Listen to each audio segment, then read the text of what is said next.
Okay, and we're live. Eriq Vazquez, or how do you say your last name? I say Vasquez, but everyone says it differently, even within the Hispanic community. Like my brother, who has the same last name as me, says Vasquez. I say Vasquez. There are worse things you can call me. As long as you're going for it, I'm happy. Yeah. No, so let's right away. You're a CPS music teacher. hmm I mean, what a cool job that sounds like. Yeah, I think I have the best job like in the world, in the building. It's great. I love it. I I, get paid to like do music with kids. They pay me to do that. It's amazing. so I guess the origin story. I'm curious, like why music, and yeah, how did it all start? Yeah. So growing up as a kid, I didn't like I did the occasional like youth sports things or the occasional like I remember being an environmental club in middle school where we would like uh take the recycling out of each room and recycle and like try to make environmental initiatives at the middle school level. But I didn't really have any like there was no club or activity that was like really drawing me in. But in middle school in 8th grade, a lot of my students were in the middle school band and were like basically convincing me to do it. Um, one of my at the time, one of my really close friends was a percussionist, so he was really trying to get the middle school director and me to get have me play percussion. And so like I go up to the middle school director. She's trying to get me joined in the middle of the school year. This is in 8th grade, by the way. Everyone else had been playing since 5th grade. Um, and she's like, well, we already have like a lot of percussionists. Did you play piano before? Do you have any music experience? And I said no. And then she's like, okay, well, let's see if one of these other instruments will go well with you. And so I try out a bunch of ones. Tried out the clarinet and the trumpet and brass instruments ended up just being the thing that I was able to get the best sound on and resonated with the quickest. And then I just thought the trombone had a cool slide thing, and I was like, that's awesome. I want to mess around with that. So joined band in 8th grade, loved it. It was awesome to be part of like that community. And what's cool about that is that you're in a class with a bunch of your friends, and it doesn't feel like that typical class, right? You're not getting out your notes to copy what the teacher's doing on the whiteboard or the projector. You're like it's very kinesthetically involved, and you're very much doing the thing while your friends are next to you. And so I did that in 8th grade, and then I'm from the Plainfield Joliet area, which is a southwest suburb of the city, and went to Plainfield Central High School. And what's again cool about that is if you were taking band, if you were taking the band class, you had to do marching band. That was a requirement. So part of that requirement was that you did summer band rehearsals. And so even before my first day of classes in high school, I already knew a bunch of people. I already knew a bunch of older classmen that gave uh, some good advice and also misleading advice, as upperclassmen do. And again, same thing. I loved the community aspect of it. I didn't expect it, but I also just like I love the music part of it too. I loved playing my horn. I would practice all the time on my own volition. And when my our marching band show going into my freshman year of high school was an arrangement of the planets by Gustav Holst. So trombone player, great parts in that. Like I'm learning as a freshman how to play Mars from the Planet Suite. So from the get go, I just had really good experiences musically and community based that just like really latched me on music throughout high school. And then I was like, whoa, this would be awesome to do it for the rest of my life. And my band director went to University of Iowa, so I checked that out and fell in love with that. And um, I don't know if I'm talking too much. Am I okay to No, keep? Okay. no. um, so I auditioned actually at 3 schools. I knew I wanted to be a music teacher, and so I auditioned at Illinois State, University of Illinois, and University of Iowa. Got into all three, but University of Iowa ended up giving me the most money and would make me the least in debt. So went over there, and actually the way that program works is that everyone that teaches period, doesn't matter the subject, it gets a degree in their content first. So if you want to be a science teacher, you get a degree in science. If you want to be a math teacher, you get a degree in math, and then you would get a teaching certificate that got you all the requirements to teach. So actually my degree is not in music education, but it's in trombone performance, with music teaching licensure. So I had the same requirements as a performance major, which I really appreciated. That I didn't get shortchanged on lessons. Sometimes music education students get less lesson time, or they're not expected to do a full recital. I did a full recital. It was hard. It was a lot of work. You're practicing at least 3 hours a day, sometimes more, depending on what's going on. And you're preparing for all these ensembles and stuff like that. But I absolutely loved my time at Iowa. I played in a trombone quartet all 4 years. I played in the top band 2.5 out of my 4 years there. I did the middle jazz band, the marching band all 4 years. I worked for the marching band program. So I would set up the field and like put instruments in the truck and stuff like that. And I got paid a ridiculously low wage. But it was a good experience in how, like, okay, you're going to be a band director. How do you deal with all the logistics of a band? So anyway, did that. I loved my time at Iowa, but for student teaching, that was going to be an extra semester. So they charge you to student teach. And I was like, well, I'm not going to be able to afford tuition and housing. So I went home to student teach. My parents were still living in Plainfield. Student taught in the Joliet public schools. Loved that. That school system is pretty similar to CPS in the sense that it's a more urban setting compared to a suburban setting. The demographics with the student population are quite a bit more diverse than my experiences in the suburbs. Both like in every single way, racially, socioeconomically, all that jazz. But did that, student taught there, and then I actually part-time taught in the Mokina public schools, 4th through 8th grade band, just a little after school, before school thing, as a mid-year gig, because I graduated in December of 2017, and that happened in the spring of 2018. So I did that for a little bit just to get myself by, get a little bit of stuff on the resume as I was living at home with the parents. And then I finally landed my first full-time teaching gig at Coal City High School, which is in Coal City, Illinois, a town of about 5,000, about 5,000 people. The high school is about 700 people, about an hour and 15 southwest of the city. So like within the metro area, kind of. Did that for 2 years. I loved that gig. That was great. I had awesome students. We did a bunch of really cool stuff. But it was busy. I taught, ready for this list. I taught marching band, pep band, jazz band, concert band. I co-taught 7th and 8th grade band. I taught music theory. I taught music appreciation. I taught music technology. I taught a chamber music class. I did the pit orchestra for the spring musical. It was a lot. And during all that time, I was living in the southwest side of the city. I was living in Little Village. So I was commuting about an hour each way. And I was like, this is too much. I need to get a gig that's closer in the city. And then like the stars aligned and Mather High School opened up. And I was like, oh my God, this is the perfect school. It's like, it's in a great neighborhood in the city. It's in Chicago. And I was born and partially raised in Chicago. So a lot of my heart lies in the city, even though most of my upbringing was in the suburbs. So it was really important for me to try to be within the CPS system. It's one of the most diverse schools in the city. We have in our student population, we have 140 nations represented and 70 different languages are spoken. So it's super enriching. We get a lot of cultural perspectives. Again, it's just over my time, it's like been reassuring that it's like the dream job. Over the course of interacting with colleagues, I get to work with some really intelligent and caring people that really care about kids. Our administration is really supportive of the arts. I mean, we're a school, and I'm not trying to bash the district or anything, but at the same time, it's a reality that not every CPS school has as robust of arts programs that as we do at Mather. We have 3 different music teachers, and a lot of those schools, you're lucky to have the one.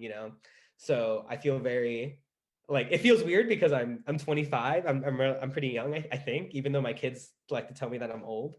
But it feels awesome to be like, wow, this is it. And I'm like, I could stay here, and I can, like, hopefully, ideally, post the pandemic, like, get things to grow a little bit more. You know, you've been in the class a bit too. We haven't, for a variety of reasons, we haven't been able to do a lot of musical activities and really robust musical activities like I would like us to. You know, a lot of our students live in apartment complexes where there's noise ordinances, so getting them instruments and stuff like that is just against their least, at least in a lot of ways.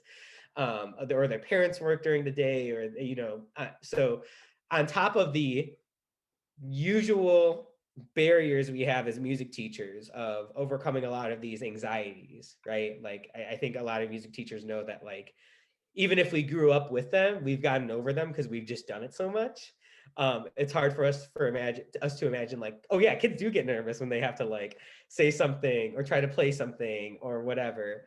So combating those issues with the issues of students not being able to participate in music like that, and also them not having the background and experience. Some of my kids do, where they were like, yeah, my middle school music teacher went through this, and some of them never. You know, they have no idea what is any sort of musical training, education, or anything like that. So some kids are starting in step 2, some kids are starting in negative step 3, and so that's been a challenge. But I am looking forward to when we get to be in person more and some of those barriers are out of our way. I also teach a vocal class, and some students are coming in for vocal lessons for that. So for the first time in over a year, I heard a group of kids singing in front of me, which was amazing. It was so, uh, it was like electricity was going through my body, and like the hour that we were together was like that. I was like, dang, that already.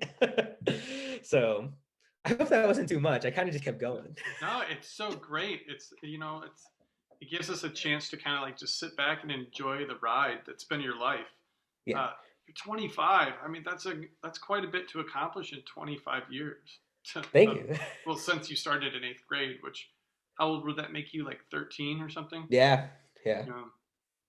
I always, you know, to this day, I love playing. You know, I love all aspects about music. I think it's one of the few things we have in life that's very pure in its intent and in its regard. You know, some of my peers, some of my teachers, like because they're just so over inundated with music all the time, I feel like they've lost a little bit themselves, and I totally get that. But like for me, when I'm stressed, when I'm upset, when I'm frustrated, I always keep. You might be able to see it. Let's see. I always keep a horn on standby, you know, in Yeah. my apartment, because I just want to be able to pick it up, and if I'm just gonna blow a few notes on it, and that's like, you know, that's some teachers are like, what are we doing to de-stress? And all of them are like yoga, and I'm like, that's gonna stress me out. Yoga's gonna stress me out. I'm gonna be thinking too much about it. But I plop a few notes on the horn, and maybe I'll play through an etude, or I'll try to like figure out a song that I've been listening to. And yeah, for me, it's like it's very much integral to who I am. Like I can't imagine. I probably like yourself. Like it's hard to imagine your life without music, right? Like or if you weren't a musician, like sure, like I think I have the skills and the drive. If I needed to do something else, I could probably make that work. But I think I would be less fulfilled if I Mm, had to. yeah. I have a piano here right in the living room. So, Yeah. I mean, it's in the heart of the house for where I live, and very much a part of my identity. Yeah. So, you know, and I think about like music and building confidence too, and like building your identity through music. Do you think that these kids are gaining an identity through music class with you? And I hope so. I love one thing I'm proud about, despite like I said, all these, like I mentioned, we haven't done a lot of music making at all in my classes. But one thing I'm proud of is that we've done a lot of musical sharing, and we've done a lot of critical thinking about music. I think a lot of people in the general public and the general population, I have never heard a person say I don't like music. I've heard people say I don't like this type of music, or I don't like when the music is too loud, or I don't like the old people music, or the new young kids music, or whatever. But I've never heard anyone say I don't like music, point blank. And so, um, however, I don't think a lot of people,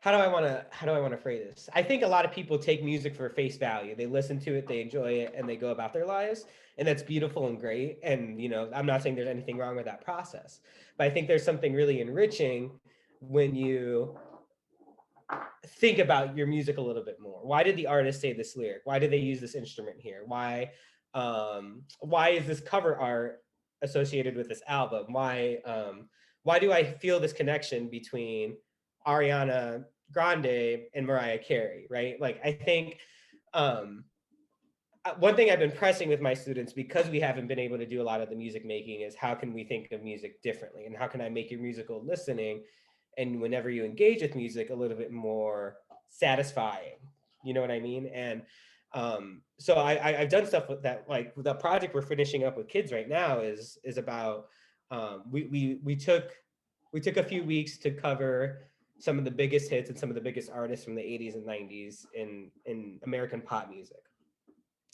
And the project for them, when we finished those decades, and I should also mention something I tried to do, because I think also this doesn't get discussed enough in the general population, is that music is connected to everything. It's connected to the sciences, other art forms, literature, math, like anything that exists in this world, you can connect music to.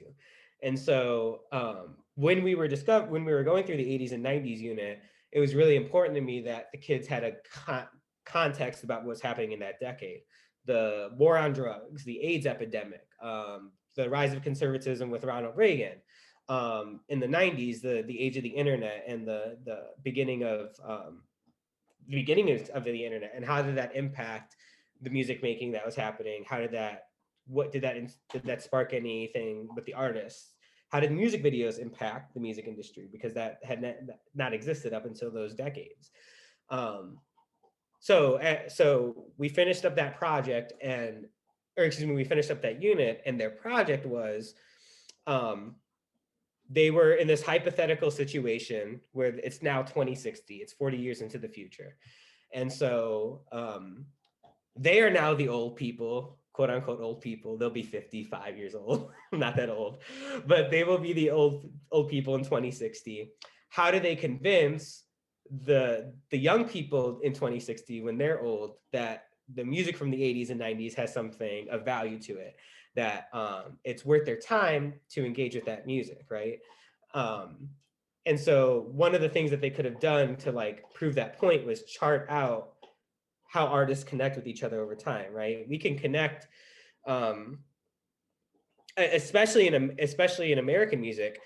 You know this just as well as I do. Think about, like, we can connect so easily Ella Fitzgerald to Beyonce.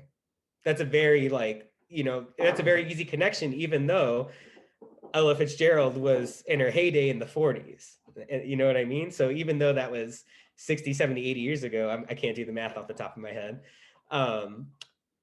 that connection exists. Beyonce didn't just appear out of nowhere. And to her credit, Ella Fitzgerald did not just appear out of nowhere either. There's a connection with her too somewhere.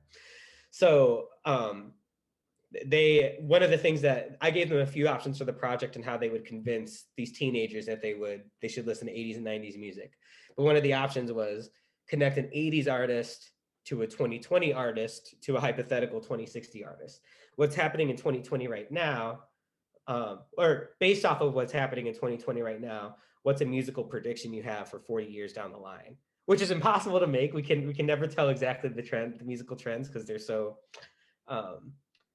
current event based, right? It's whatever's happening in the technology, in the culture, in the geopolitical climate, right? So even I'm forgetting your question. I think I addressed it, but I hope that even though we haven't been able to make music, which is at my core the thing that I want kids to do, I hope that they're looking at it with a different perspective and just looking at it with a little bit more of a critical lens, not to critique it, but to appreciate it more, to appreciate all the different nuances and all the different ingredients that go into music. we were talking about identity.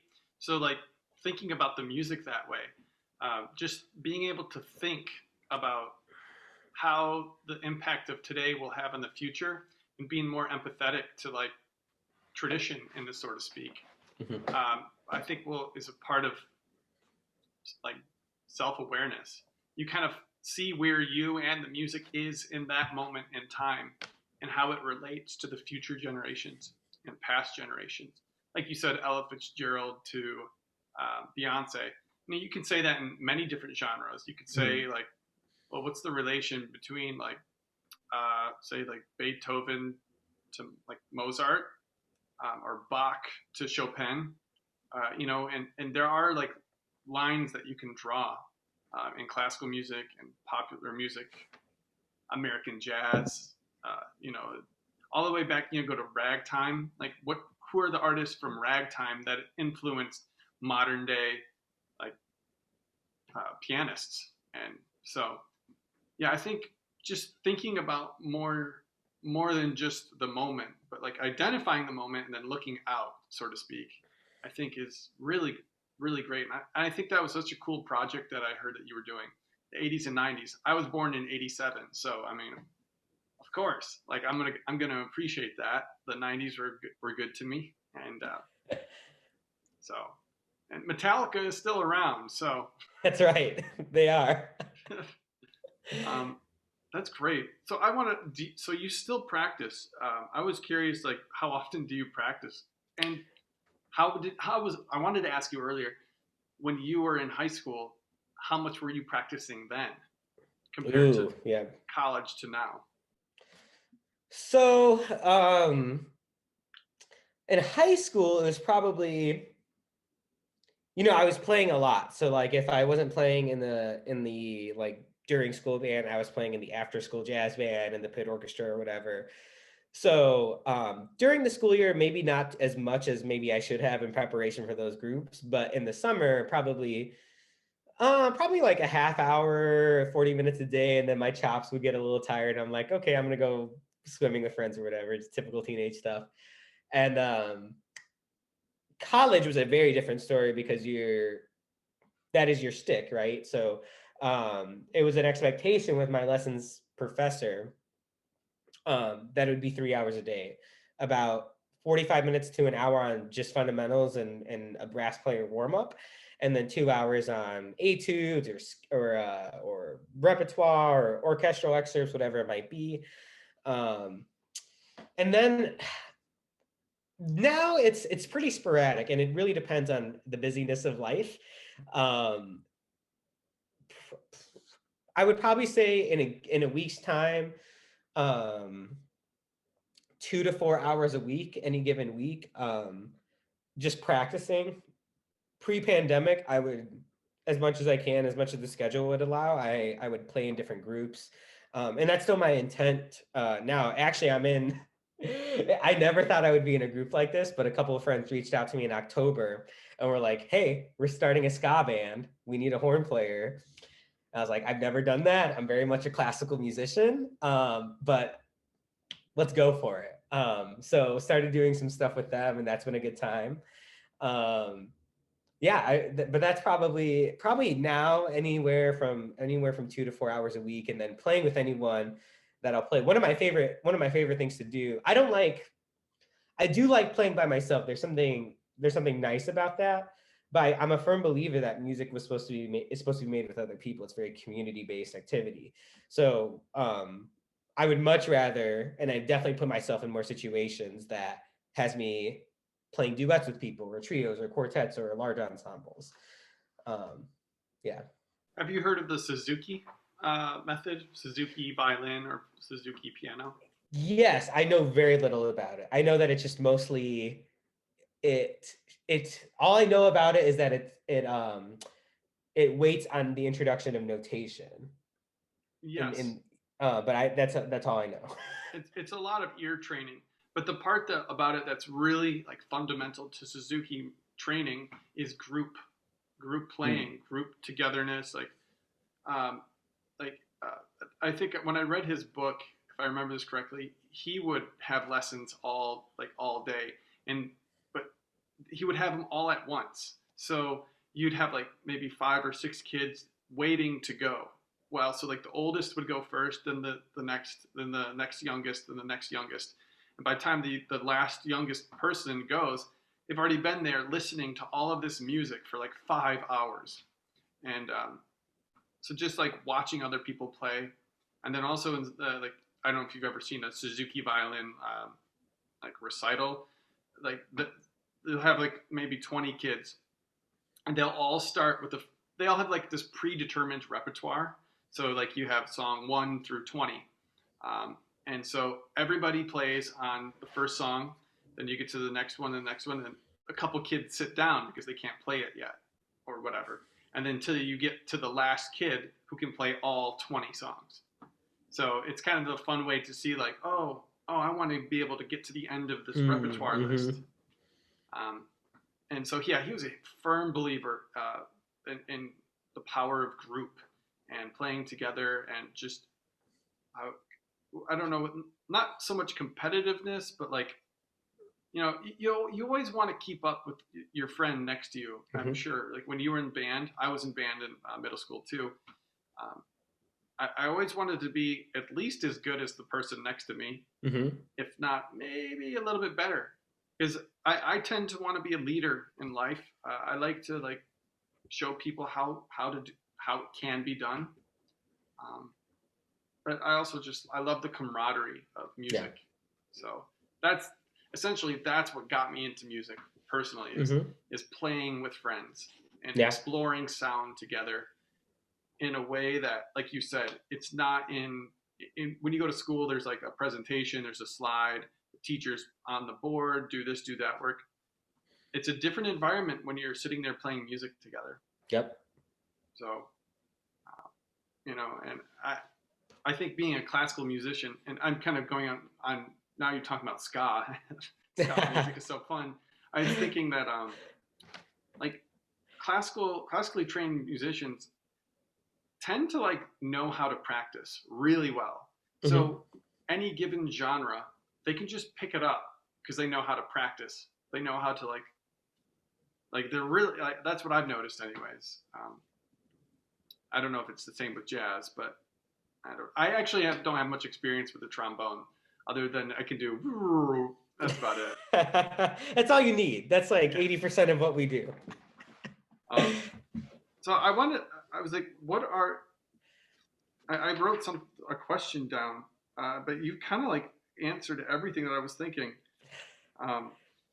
Did you have any questions? Well, I guess the next one I want to ask you is, how can we help bring the culture of learning music to more people? And what can we do to encourage them to explore sound without fear of making mistakes or not being good enough? So I want to answer that with like in 2 different ways. So I think in terms of something I've come to terms with over the last year, and I'm gonna address the first part of the question first. The how do we reach more people? How do we get more people making music? Something I've thought about in my reflection after going through this high school band program, which was great. We were a very good high school band. We played at all these really well-respected festivals, and I played in front of the Lincoln Memorial, like when I was in high school. Had a ton of great experiences there. Same in college, played at a bunch of conventions. I marched in a marching band in the Rose Bowl, like in California. Again, awesome experiences. Same when I student taught and when I was teaching high school band in Coal City.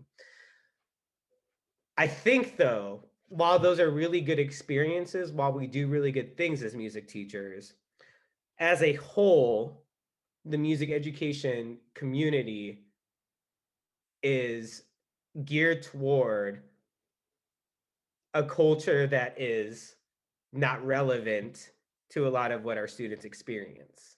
And so again, like to go back to what I said earlier, everyone likes music. Sometimes we don't like that music, right? Or we don't like this music, but everyone likes music. And what we teach our kids in in a traditional orchestra, band, choir setting is not what they are used. That's not the music that they typically engage with, right? I'm not saying that's a bad thing. Exposure is always great. And as someone who will go from a Megan Thee Stallion tune to like a Tchaikovsky symphony in the same playlist shuffle, I think we should be teaching our students to reach out and branch out and try to open up their ears to other genres. But I also think that it's our duty as educators to provide something that is culturally relevant to them. When I think of a strong English classroom, a strong high school or middle school English classroom, at least when I have kids, or even the kids that I have in front of me now, I don't want them just reading literature from the 19th century English tradition. You know, there's other fantastic literature that they could be exposed to as well. And that and more importantly, there's literature that's going to be relevant to them in that moment. That living in America in 2021, living in America in 2021 as a Black person or a brown person or a person from the LGBTQ community. And so again, like, and I said 19th century Britain, but like Shakespeare is great, Jane Austen is great, Catcher in the Rye. I loved Catcher in the Rye as a kid. I read that and it was like, but across the board in education, and I think especially music education, we need to be providing resources and opportunities that are going to speak to our kids a little bit more, that are less in the abstract, that are less about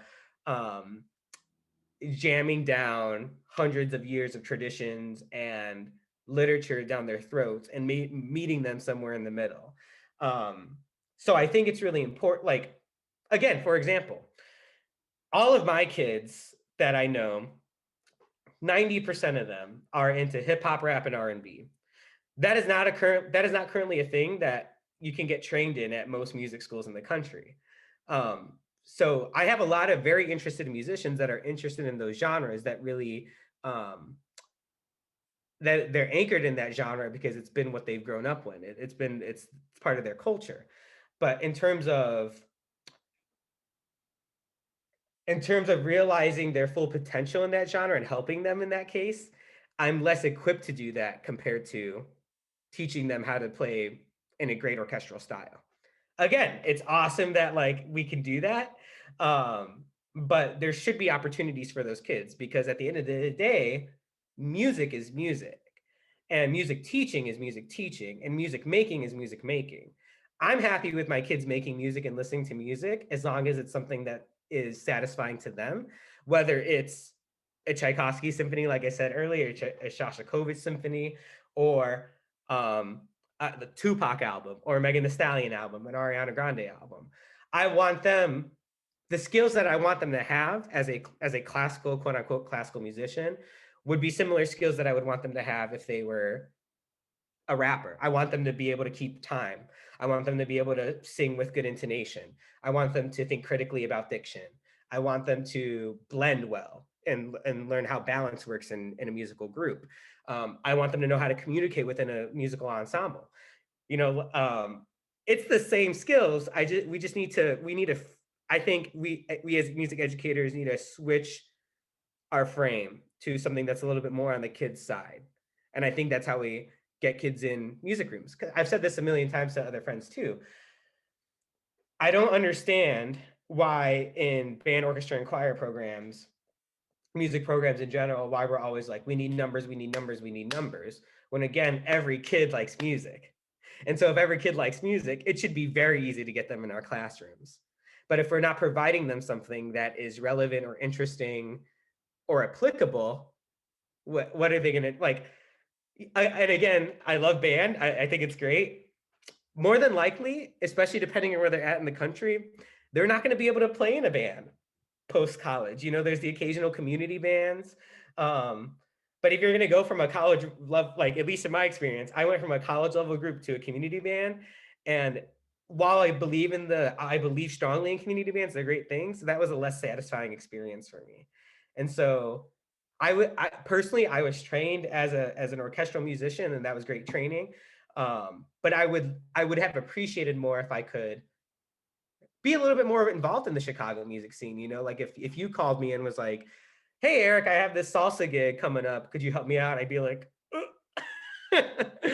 maybe. Can you give me like 3 months to learn the music? Whereas if you were like, I have this Broadway show and here's the book, I'd be like, no problem. So I think it's important that we give students the 21st century skills and experiences in terms of a music setting, and that we don't abandon these classical adventures that we have.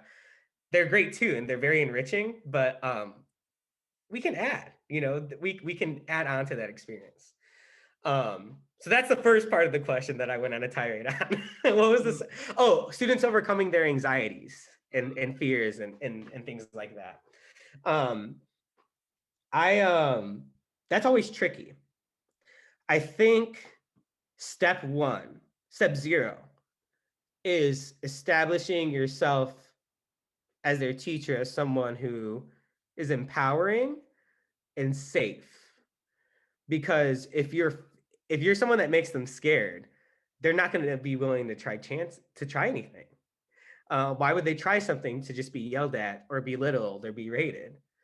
But if they know it's okay if they fail, if they trip up, I think they're going to be more likely to take a chance, because that's all it is. It's just taking chances until you get it right. So I think as a preliminary step, that's really important. That, and I'm seeing less and less of it, which is making me happy. We have to get out of this old school music teacher attitude of like, you're gonna play all your scales, and if you mess up one note, I'm gonna yell at you in front of the entire group. Or if you didn't practice this line, I'm gonna berate you in front of the group. We could totally switch that perspective and say, you didn't get that, I'm gonna help you get that, because you didn't just get that, and I'm here to support you and get you there. That doesn't mean we don't hold students accountable, right? But that relationship is really important. I'm more receptive to harshness and directness from a person that I feel safe and comfortable with, who I know who has good intentions, because I feel, like I said, I feel safe with that person. I know their intentions are good. So if they're being more direct with me, if they're holding me to a standard that they know I can achieve, I'm going to be much more receptive with that. So that's step number 0. Like I said, we still hold students accountable. So sometimes you do have to throw kids in the pool. And that's actually something that I was telling students about this, and I'm actually really glad that you kind of just did it. I was stuck on step 0 for a little bit this school year because of the pandemic. I'm like, oh my God, there's so much going on, and we want to be very culturally sensitive and whatever, right? And all that is true. I'm not upset that I was coming in with that lens, but you have to play. You have to play good parent, bad parent, quote unquote, in both roles. And so, like, I love that you came into my class and you were just like, we're just gonna do it. Like, hey, this isn't actually a kid in my class, but Michael, say this rhythm for me. I love that you did that. And they just did it, and that they were like, oh, we're throwing in, we just have to kind of adapt. And so I think that's also really important too, that we also teach kids how to bounce back and be resilient. We gave presentations for that project I was just discussing yesterday in one of my classes. And one of my students, who communicates exclusively in the chat, her group was up and no one in her group was volunteering to present. She's very concerned about her grade. So after 7-8 months of being in school together, she finally, because like she was just forced to in that situation to present, she got on the mic and just went at it. And after she did that, I was really proud. I had never heard her voice before. She did a killer job. She had nothing to be afraid of. She's a very intelligent student. But after that, like, the students were all like, that's another thing too. Class culture is a very important thing, which I really strive to do. Like, again, we're very empowering of each other. There's enough I always tell my kids, there's enough negativity in the world. Like, leave that there. Like, with this, we can throw shade at each other occasionally, but when you cross the line, that's the other thing. I'm dealing with 14-year-olds. So they're a little bit more mature and we can do a little bit more stuff. But I'm like, leave that kind of belittling in the in the outside world. There's enough of that out there. And here we're going to be very empowering of each other. So she got done with her presentation, and everyone was in the chat like, "Oh my God, you did so awesome, and like your presentation looks so good, and like you're super intelligent and all these sorts of things." And I got done telling her a story. When she finished, I told her a story like, guys, sometimes we need to just get thrown in. My grandfather is from Puerto Rico, and I don't have a lot of memories from my grandparents, but one story I remember him telling me was in Puerto Rico, his dad, my great grandfather, was teaching him how to swim. And the way he taught him how to swim was by literally just throwing him in the ocean and saying good luck. Not a good idea. Like, just don't throw your kids in the ocean. Probably not the way to do it. But my grandfather learned how to swim that day. So I think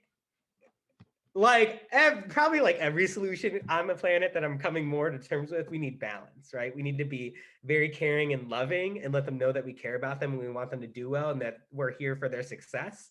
But we also need to occasionally just be like, dude, you're doing this thing. And you're just going to go into it and you will be fine. And I'll be cheering you on while you're doing it. And I'll be cheering you on when you're done with it. And one thing I also always tell students, if you botch a note at the concert, if you present in class, if you turn on your mic, if you turn on your camera, the earth doesn't just open up and you get swallowed to the center of the earth. You're going to be fine. The heart is racing a little bit during that, but you're probably not going to die. And again, we're all here to support you. So I think those are some important mitigating factors to get students a little bit more charged and willing to do the thing. That's really well said. Really well said. I totally agree. I dealt with a lot of anxiety myself growing up, Mm-hmm. and it was really nice having teachers such as yourself, just kind of like recognizing that and allowing me to come at my level Mm-hmm. and build me up from there, rather than like beat me down for not being at a level that they think I should be at. So those are some teachers that really had a profound impact on my life and the way that I live in all Mm-hmm. things. So it's really appreciative that I had that. My high school and middle school band director, Dave Buckley, shout out to him. He's awesome. And Betty Coulson, a piano teacher here in Chicago. Amazing. They really changed my life. So, yeah. Good. Your kids are lucky. Thank you. Let me see if I have another good question for you, because that was wonderful. Oh, well, I think you kind of answered this, but I wrote, well, no, maybe not. What can parents do to help develop their child's interest in music? Oh my God, so many things. So many things that I think a lot of parents already do. Listen to music with your kids, engage your music with kids. If your kid has an interest in becoming a musician, knowing that they're going to be terrible for a couple of years. That's the other thing. I think sometimes people are like, "Oh, I'm excited. I just got this drum set or this guitar or this piano or this trumpet." And they expect like very quickly to hear what they hear in a recording. And that's not the case for sometimes a lifetime, And to this day, I'll listen to trombone players and I'm like, dang, I wish I sounded like that. Like, damn. So patience is super key. And I think I like what I just said in encouraging and empowerment. Like, if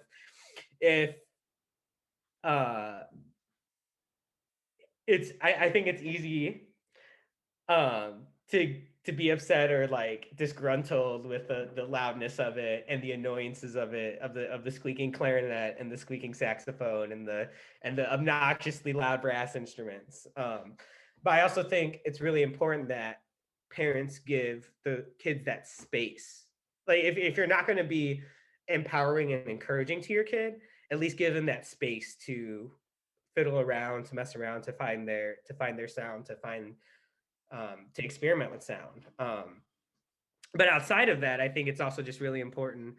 Again, like parents are also people and they also like music. So share so much of, again, music is embedded with so much of our lives and so much of it is cultural and nostalgic.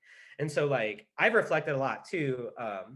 Like I'm this straight cis man, but my listening does not align with like the typical straight cis man. I typically align uh with like what a lot of women listen to, and it's because I was primarily raised by my mom, who was raised by Madonna and Destiny's Child, and like she was playing those female artists. So like I listen to a lot of female artists because of that. Because in when my mom was taking me to school, when we were going grocery shopping, um, you know, that's what was on the playing in the car. That's what was playing in the house while we were cleaning.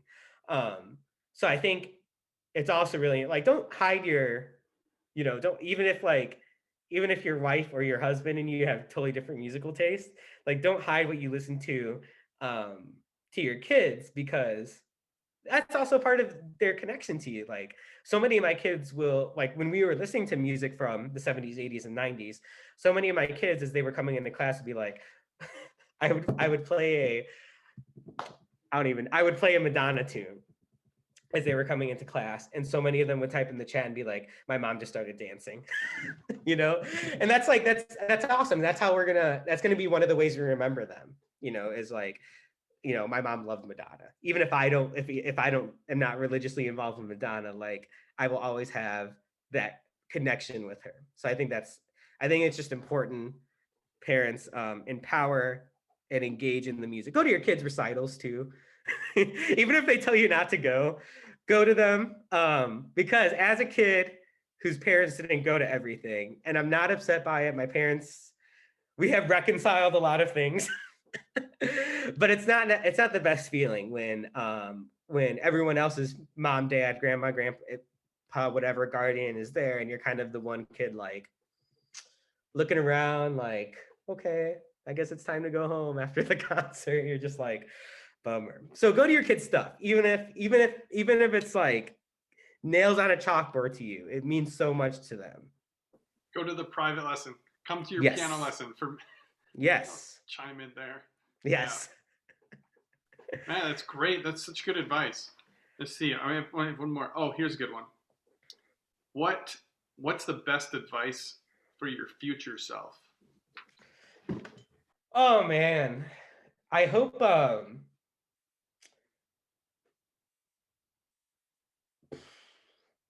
I hope I can maintain the attitude and the energy I have for as long as possible. So whatever I need to do that. I again, like just in my observations, I've seen so many music teachers, and this is just the thing in teaching across the board. But I think because as a music teacher, you're just a little bit more attached because again, music is so much a part of everyone's soul. And so I've seen so many music teachers 20, 30 years into their career just so disgruntled, just so like sucked out and drained because the profession requires so much out of them. It requires so much of their time away from their family. And, you as a music teacher, there was a point in your life where you were probably really shredding on your instrument or your voice. And then you go from that, high quality, really satisfying music making to working with students that are just beginning or not as advanced, which is also an enriching experiment or experience, but is not the same, is not as the same kind of fulfillment. So I think it's really, I'm hoping that I can find ways to keep that passion and that spark alive. Like I like to think that I have a good amount of like pep in my step. And that's like a good charge of my teaching. And so I think I'm more effective because of it. And yeah, I just hope that I can maintain it. Like I don't wanna be that band director that hasn't touched their trombone in 15 years. I wanna throw down when it's time to throw down. I wanna just grab my horn and be like, yeah, let's play, let's have a good time. And that I hope that I have that attitude that it's not a chore, um, and I hope that I maintain just in general around teaching a positive attitude. Again, it's just so at times teaching is demoralizing and exhausting and draining because everyone has an opinion on it and your efforts are not always reciprocated, right? You can give 120% And there have been weeks I've given 120 to 130%. And then I get back from the kids or the community 8%. And that's very discouraging. And so just reminding myself that, it is worth it at the end of the day, that students are, God, I hope they're having good experiences, and, and that I hope that I maintain the belief that what we do as teachers, as music teachers, is really important work. I wouldn't do it if I didn't think it was important. And yeah, I think that's it. I have one final question for you. Sure. Imagine your 16-year-old self, or I guess 8th grade, is in your class right now. What advice would you give to yourself? Oh man, so many things. Dude, girls are not that important. It's okay. That would be one. So all of the teenage boys, girls, people, your relationship will be fine. And if it's not fine, you will also be okay. So that's number one. Number two, I could have as a student been less defiant, which maybe I don't give the vibe right now. And I definitely, as a teacher, whenever a kid is a little bit in opposition, I'm like, ugh. But I was kind of that kid that if I was very questioning. I was like, why are we doing this? What is the purpose? Like, this doesn't make sense. Maybe not in those words, but I could have trusted my teachers a little bit more and been just like, not that you don't want to be questioning or critical, but just trust that their intentions are good, even if what they're doing is maybe not in best practice. I've had few teachers, I won't say all of my teachers are like this, but I've had few teachers that have bad intentions, so most of them are just trying to do good by you, and just like everyone else, we screw up, but at least me, when I screw up, I think I'm pretty cognizant of that and reflective of that. So yeah, I would just be like, dude, trust your teachers, trust your professors more. Like, you're 16, they know more than you, shut up. Yeah, and that's good advice. I would take the same advice myself. And so I hope you had fun. This is great. I mean, Yeah. I think your students are gonna love this. They'll see like, Good. oh my gosh, I would totally watch it if I could see my band director have a podcast and watch him share his thoughts. I would totally watch that. So, well, thank you for having me. I appreciate you thinking of me. Yeah, man. No, this is the best one. We should do it again. I'm glad. Yes, always happy to. All right. Well, hey, good luck with your meeting, and thank you. We'll see you. I'll see you tomorrow. Yeah, sounds good. Thank you, Chris. See you, Mr. B. Have a good one.